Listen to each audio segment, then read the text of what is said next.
All right, I went to buy some insurance the other day, and the guy told me, he gave me an example. He said, suppose the power goes out because a tree falls and lands on the power lines, blah, blah, blah. I stopped listening to the guy because I'm what's called a concrete learner. So concrete means you can touch it or feel it versus abstract. So I want to touch it and feel it. Like, what are you talking about? The power line? The power line went down because the tree fell on it.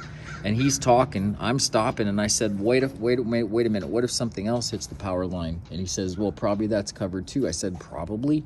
So he didn't understand why I couldn't deal with that. So they said, probably, what do you mean? He gave me an example. I said, okay, suppose this dog is in a plane.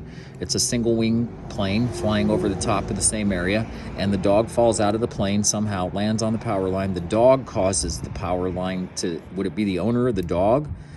Would it be the plane owner? Would it be the company that, if it's a leased plane, would they be the ones? If it's an airliner with like a 747, would they be the ones? If the dog falls out of the plane, whose fault is it? Is this covered too? And he said, I'm sure it's going to be covered. And I said, I'm sure it's going to be covered somehow, probably, but who is going to cover it?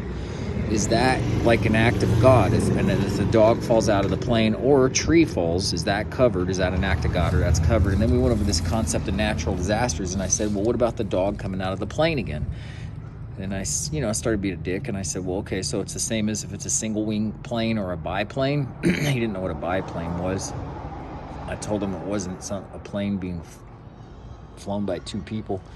It was a plane with two wings, one on top of the other. I believe it's called a biplane. Anyway, whatever. I decided not to buy the insurance because who wants to buy insurance if you're not covered if a dog falls out and lands on the power lines or goes through your roof and somehow causes some damage? Is that covered, yes or no? It's a simple question.